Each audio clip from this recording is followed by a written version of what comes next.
నమస్తే రమగారు. నమస్తే జయ. రమగారు, మనం పురాణ కథల గురించి మాట్లాడుకుంటున్నాం. లాస్ట్ వీడియోలో మనం శిబి చక్రవర్తి ఆయన గొప్పతనం మాట్లాడుకున్నాం. అంటే దానం ఇచ్చే విషయంలో మాటని నిలుపుకోవటం కోసం తన ప్రాణాలనే త్యజించారు. ఆ విషయం మనం మాట్లాడుకున్నాం కదా. మరి ఈ రోజు వీడియోలో మీరు మాకు ఏ విధమైన స్టోరీ చెప్తున్నారు? బలిచక్రవర్తి కథ చెప్తాం జయ. ఓకే. ఈ బలిచక్రవర్తిని మనం సంవత్సరంలో 1-2 సార్లు గుర్తు చేసుకుంటాం. బలిపాడ్యమి, దీపావళి వెళ్ళిన మరుసటి రోజుని బలిపాడ్యం అంటారు. అది గుర్తుపెట్టుకుంటాం. అది కాకుండా మనం ఏం చేస్తామంటే సంక్రాంతి పండగలో 3వ రోజు కనుమ అంటాం కదా. కనుమ నాడు రథం ముగ్గేస్తారు కదా మీకు. ఆ రథాన్ని ఎక్కే బలిచక్రవర్తి వ్యాహ్యాళికి వస్తాడని, భూమండలానికి వస్తాడని, వచ్చి ఇక్కడున్న పంటల్ని వాటిని చూస్తాడని, భూమిని చూస్తాడని మన తెలుగు వాళ్ళ నమ్మకం. రథం వేసి తూర్పు నుంచి పడమరకు వెళ్తున్నట్టుగా దారి వేస్తాం. అవును కదా. ఈ తాడుని అలాగే తాడు చక్రాలు అవన్నీ మనం ఎందుకు చేస్తామంటే బలి ఆయన వచ్చి తెలుగునాట అన్ని వాకిళ్లలోని ఈ ముగ్గులు ఈ రథం ఎక్కి దిగి, 2వ రథం ఎక్కి దిగి, 3వ రథం ఎక్కి, అట్లా అన్ని చోట రథాలు ఎక్కి దిగి మన తాలూకు పంటలు, మన సస్య సంపద ఎలా ఉంది, గో సంపద ఎలా ఉంది, ఆంధ్రదేశం ఎలా ఉంది చూడడానికి వస్తాడు. అంటే భారతదేశాన్ని చూస్తాడని పాత రోజుల్లో చెప్పేవాళ్ళు. ఇప్పుడు మిగిలిన జాతుల వాళ్ళు అన్ని స్టేట్స్ వాళ్ళు వేస్తున్నారో లేదో తెలీదు. మనం మాత్రం కనుమ పండుగని దానిగానే భావిస్తాం. పశువుల పండుగ అంటారు. ఆ రోజు గొడ్లకు కూడా చక్కగా కొమ్ములకి రంగులేసి వాటికి పసుపు కుంకాలు పెట్టి చేస్తాం. అయితే ఈ బలి చక్రవర్తి అవడానికి రాక్షసుడు. ఎలా అంటే హిరణ్యకశిపుడి కథ మనకందరికీ తెలిసింది. ప్రహ్లాదుడు హిరణ్యకశిపుడు కదా. ఈ ప్రహ్లాదుడు నరసింహావతారానికి కారణమైన వాడే ప్రహ్లాదుడు. ఆయనకు చాలా హరిభక్తి ఉంది, విష్ణు భక్తి ఎక్కువ. అతని కొడుకు విరోచనుడు, అతని పేరు. విరోచనుడి కొడుకు బలి తర్వాత వాడనమాట. అయితే ఈ బలి చక్రవర్తి పుట్టుకతోటి మరి రాక్షసుడే కదా, ఎందుకంటే హిరణ్యకశిపుడి మునిమన్నవాడు కదా. అయితే ఇతను చాలా యజ్ఞయాగాదులు, ఇతను విష్ణువుకి వ్యతిరేకంగా ఉన్నట్టుగా ఎక్కడా చెప్పబడదు. అతను విష్ణు భక్తి కలిగిన వాడే. కానీ జన్మచేత రాక్షసుడు అవటం వల్ల ఒక తీవ్ర ప్రకృతి అతని దగ్గర ఉంది. అతను ఏం చేసేవాడంటే ఈ దేవతల్ని వాళ్ళని యుద్ధం చేసి ఓడించి దాన్ని కైవసం చేసుకునేందుకు ప్రయత్నమే చేస్తూ ఉండేవాడు. అయితే బలి చక్రవర్తికి ఒక 2 వెర్షన్లు ఉన్నాయి ఇందులో కూడా. ఏం చేశాడంటే అన్ని యజ్ఞాల తాలూకు, అంటే ప్రపంచంలో ఉన్న వాళ్ళు చేసే వాళ్ళంతా భూముల మీద చేసే యజ్ఞాలు అన్ని ఫలితము విష్ణువుకే చెందాలి, ఇంకా ఏ దేవతలకి చెందనివ్వకూడదని బలవంత పెట్టాడని ఒక కథ చెప్తారు. మనం చెప్పుకునే కథలో ఏంటంటే ఇతను చాలా యాగాలు చేసేవాడు. యాగాలు చేస్తే ఏంటంటే 100 యాగాలు చేసిన వాడికి ఇంద్ర పదవి వస్తుందని ఒక ఇది ఉందన్నమాట. అంటే లెక్క, ఇన్ని పూజలు చేసిన వాడికి ఇది మన పదవిలాగా అనమాట. ఇంద్ర పదవి రావాలంటే 100 యాగాలు చేయాలి. 100 యాగాలు చేసిన తర్వాత వాడికి ఇంద్ర పదవి వస్తుంది. ఇలాంటివి జరిగిన నహుషుడని ఒక ఆయనకి ఇంద్ర పదవి వచ్చింది ఇలా 100 యాగాలు చేసి. అయితే ఈ ఇంద్రుడు ఏం చేసేవాడంటే 90, 98, 99 చేశాక ఆ 100ది చేయనివ్వకుండా ఆపేవాడు. ఎందుకంటే పదవి పోతుందని మొదటిది. రెండోది ఏంటంటే ఇతను అసురుడు, జన్మచేత రాక్షసుడు కదా. సో దేవతలు అదితి తాలూకు సంతానానికే ఇంద్ర పదవి ఉండాలి, కానీ దితి సంతానానికి, దైత్యులకి అది ఉండకూడదని వాళ్ళు గట్టిగా పట్టుదలగానే ఉండేవాళ్ళు. దేవతలందరూ దానికి సహాయం చేసేవాళ్ళు. అయితే ఇతను ఏం చేశాడు, ఇన్ని హోమాలు, చాలా యజ్ఞాలు అవన్నీ చేసేసాడు. చేసిన తర్వాత ఇతను ఇంద్ర పదవికి ఆశిస్తున్నాడు, ఇంద్రుణ్ణి తీసేయడానికి ప్రయత్నం చేస్తున్నాడు అని జనాలు తెలుసుకున్నారు. వీళ్ళు ఏం చేశారంటే విష్ణుమూర్తిని అడిగారు, అయ్యా ఇతను ఇంద్రుడి పదవికి రాకుండా ఏదైనా చెయ్యండి, ఏదో ఒక ప్రయత్నం చేయమంటే అప్పుడు అదితి కశ్యపులు వాళ్ళిద్దరూ కలిసి భార్యాభర్త విష్ణుమూర్తిని ప్రార్థిస్తే ఆయన ఏం చేశాడంటే నేనే మీకు సంతానంగా పుడతాను, అప్పుడు ఇతని సంగతి చూస్తానని చెప్పాడు.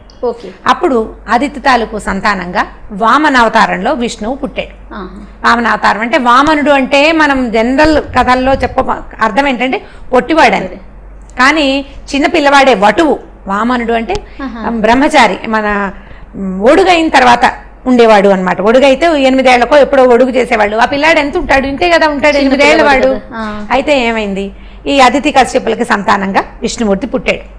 అయితే పుట్టిన పిల్లవాడిని వాళ్ళు చాలా చక్కగా ముందుగా చూసుకుని కాస్త పెరిగాక అతనికి ఈ జాతకర్మలు, అన్ని రకాల కర్మలు అయిన తర్వాత ఈ ఉపనయనం చేశారు. ఉపనయనం చేసిన తర్వాత, ఉపనయనం చేశాక అప్పట్లో ఏం చేసేవాళ్ళు అంటే వాళ్ళు విద్యకి కానీ చదువుకోవడానికి గురువుల దగ్గరికి వెళ్ళిపోవడం. ఉపనయనం చేశాక 7 ఏళ్ల తర్వాత ఇక పిల్లని 8 ఏళ్ళు వచ్చాక ఉంచుకునేవాళ్ళు కాదు, ఎక్కడికో చోటికి పంపేసేవాళ్ళు. అట్లా ఈ అబ్బాయిని బయటికి వదిలిపెట్టారు, ఈ వామనుడిని. ఆ టైంకి మన బలి చక్రవర్తి 100వ యాగం చేస్తున్నాడు, 100వ యాగం చేస్తున్నాడు. ఆ యాగం కనుక పరిసమాప్తి అయితే ఇక అతనికి ఇంద్ర పదవే నెక్స్ట్. అక్కడి నుంచి ఆ రోజు మంచి బ్రహ్మాండంగా యాగం అవుతుంది. దానాలు పెద్దగా ఎవరు ఏది అడిగితే అది ఇచ్చేస్తున్నాడు. ఇస్తుంటే ఈ పిల్లవాడు వెళ్ళాడు ఆయన దగ్గరికి. వెళ్ళేసరికల్లా చిన్నగా క్యూట్గా ఉన్న పిల్లాన్ని చూసేసరికల్లా ఆయనకి సంతోషం వేసింది బలికి. "ఓడుగా నీకేం కావాలి" అని అడిగేసరికల్లా ఈ అబ్బాయి ఏం చేశాడు, పిల్లాడు 3 అడుగుల నేల కావాలి నాకు, అంతకంటే ఎందుకు, నేను చిన్నవాడిని, జపం చేసుకోవటానికి, సంధ్యావందనం చేసుకోవటానికి, ఎక్కడైనా కూర్చుని నా తపస్సు నేను చేసుకోవటం కోసం 3 అడుగుల నేల ఇవ్వమని అడిగాడు. అడిగేసరికల్లా ఇతని పక్కన శుక్రాచార్యుడు రాక్షసుల తాలూకు గురువు, బలిచక్రవర్తి మరి వంశానికి గురువు, వాళ్ళ పక్కనే ఉంటాడు. ఇంత పెద్ద హోమం చేస్తుంటే, ఇంత పెద్ద యాగాలు అవి చేస్తున్నప్పుడు యజ్ఞం చేస్తున్నాడు, హోమం యాగం యజ్ఞం ఇవన్నీ రకరకాలు అన్నీ నడుస్తున్నాయి, అన్ని రకాలు. పక్కనే ఈ గురువు గారు కూడా ఉన్నాడు. ఆయన వెంటనే ఇతడు రాక్షసాంతకుడైన హరి, మామూలు వాడు కాదు, నువ్వు జన్మచేత రాక్షసుడివి, ఇతను నీ అంతు చూడ్డానికి వచ్చాడు, 3 అడుగులు అడిగి ఏం పెడతాడో కాబట్టి నువ్వు వద్దన్నాడు, దానం చెయ్యొద్దు, ఒప్పుకోవద్దు, చేయనని చెప్పు అని చెప్పేసరికల్లా బలి అన్నాడు, ఇలా ఎలాంటి వాడు, వచ్చినవాడు పోని విష్ణువే అనుకుందాం, మామూలు వాడు కాదు. దానికి మన భాగవతంలో, పోతన గారి భాగవతంలో పద్యాలు, అద్భుతమైన పద్యాలు ఉన్నాయి. ఎలాంటంటే ముందు మొట్టమొదట శ్రీసతి లక్ష్మీదేవి తాలూకు తలను ముట్టుకుంటాడు, తల మీద విష్ణువు చెయ్యి, భుజాల మీద చెయ్యి, ఆమె వస్త్రాన్ని ముట్టుకుంటాడు, ఆమెతోటి ఉంటాడు. ఈ చెయ్యి, అలాంటి చెయ్యి అంటే లక్ష్మీదేవిని, అంటే ఈ సంపదలన్నిటికీ మూలమైనటువంటి శ్రీదేవినే పట్టుకోగలిగిన చెయ్యి కింద నా చెయ్యి పైన అయితే దానికంటే ఇంకేమైనా గొప్పతనం ఉందా? నాకు ఇంకేం అక్కర్లేదన్నాడు. ఇంక ఏమీ అక్కర్లేదు. మీరు పద్యాలు అడుగుతారు జయ, ఈసారి భాగవత పద్యాలు వచ్చేసారి మనం చెప్పుకున్నప్పుడు అది చెప్తాను మీకు. ఇప్పుడు మనకి లెంగ్దీ అయిపోతుందని చెప్పట్లేదు. అలాంటి చెయ్యి కింద అయింది, ఈ ప్రపంచాన్నంతా నడిపే చెయ్యి, మామూలు చెయ్యి కాదు అది. అలాంటిది నా నుంచి దానం తీసుకుని ఆ చెయ్యి కింద అయ్యి నా చెయ్యి పైన అయితే ఇక నా జీవితానికి ఇంకేం అక్కర్లేదు, ఇదే చాలు, నేను ఏమైపోయినా పర్వాలేదని అతను ఏం చేశాడు, భార్య నీళ్లు పోయటానికి పూనుకుంది, చెయ్యి దానం ఇదిగో అని చేయబోయాడు.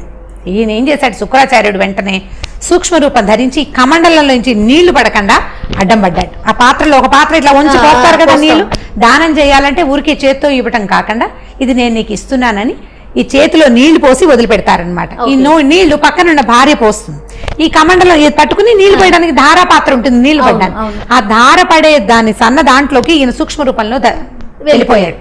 వెంటనే ఈ పిల్లవాడు ఏం చేశాడంటే ఏదో అడ్డం పడిందని ఒక దర్భ తీసి అందులోకి గుచ్చాడు. గుచ్చేసరికల్లా కంటికి గుచ్చుకుంది శుక్రాచార్యుడికి. అప్పటి నుంచి శుక్రాచార్యుడికి ఒక్క కన్నే ఉంది, 2వ కన్ను లేదని చెప్పారు పురాణాల ప్రకారమే అన్నమాట.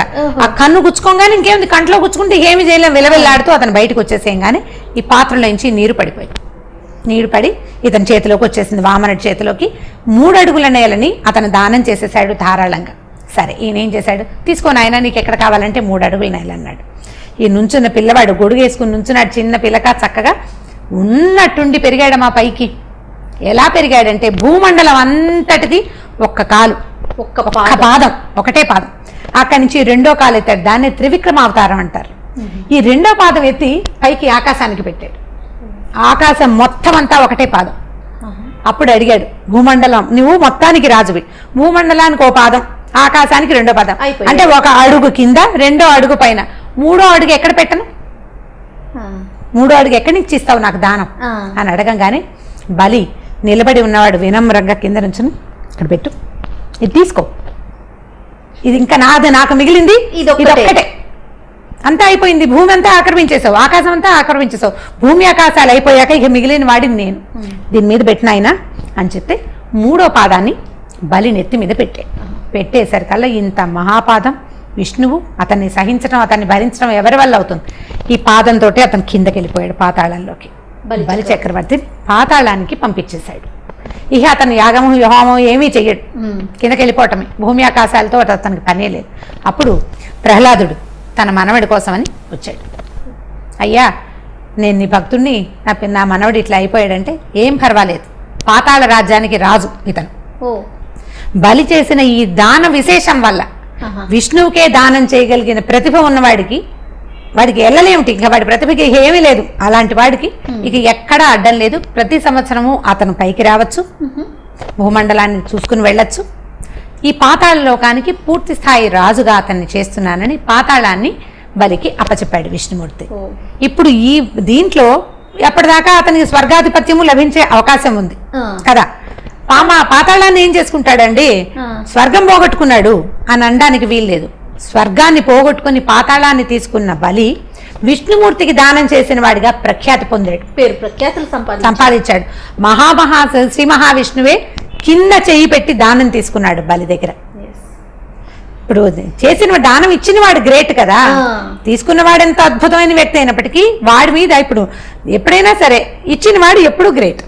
కాబట్టి విష్ణువునే తన తాలూకు దానంతో జయించిన బలిని ప్రపంచం ఎప్పుడు గుర్తుపెట్టుకుంటుంది. అతని పేరుతో మనం రకరకాల పాడ్యములు ఉన్నాయి కదా, ప్రతి నెల మనకి 2 పాడ్యములు వస్తాయి, శుక్ల పాడ్యమి, కృష్ణ పాడ్యమి. ప్రతి నెలలోనే అంటే అమావాస్య తర్వాత రోజు ఒకటి, పౌర్ణమి తర్వాత రోజు ఒకటి. అమావాస్య వెళ్ళగానే ఒక ఫస్ట్ డే స్టార్ట్ అవుతుంది, అంటే పౌర్ణమికి ముందు అదొక పాడ్యం వస్తుంది. ఈ పాడ్యం నుంచి వరుసగా విధియ తదియ వరుసగా పౌర్ణమి దాకా 15 రోజులు కదా. పౌర్ణమి వెళ్ళిపోయిన మరుసటి రోజుని కృష్ణ పాడ్యమి అంటారు, అదొక పాడ్యం. దీపావళి అమావాస్య వెళ్ళిన మరుసటి రోజు వచ్చే పాడ్యమిని బలిపాడ్యమిగా, బలి తాలూకు లక్షణం దీనికి గుర్తు కోసం అప్పుడు ఆయనని పూజిస్తారు. మన తెలుగు క్యాలెండర్లలో బలిపాడ్యమి అని కనపడుతుంది కూడా. మనం అప్పటి నుంచి ఇప్పటిదాకా అది జరుపుకుంటూనే ఉన్నాం. కనుమ పండుగ నాడు బలి ఉత్సవం చేస్తూనే ఉంటాం. అది బలి చక్రవర్తి స్టోరీలు చెప్పడం వల్ల మన ఇతిహాసాలు వాటి యొక్క గొప్పతనం అది ఇతిహాసం తెలియాలి కదా, పురాణాలు తెలియాలి. ఒక గ్రేట్ థింగ్, ఒక రాజుని ఓడించడానికి భగవంతుడు స్వయంగా దిగి వచ్చి లోక కళ్యాణార్థం శంఖ చక్రాలు ఆయనకు ఉన్నటువంటి 5 ఆయుధాలు ధరించి భార్యామణిని పక్కన పెట్టుకుని అలా రాలేదు. అలా రాకుండా అతనిని మోసపుచ్చడానికి ఒక చిన్న బాలుడి వేషంలో వచ్చి ఈ దానాన్ని తీసుకున్నటువంటి ఈ విచిత్రమైన కథని పిల్లలకి చెప్పచ్చు. థ్యాంక్ యూ సో మచ్ రమగారు. ఈ వీడియో కనుక మీకు నచ్చినట్లయితే లైక్ చేయండి, షేర్ చేయండి. మరిన్ని వీడియోస్ కోసం మా ఛానల్ని సబ్స్క్రైబ్ చేయండి.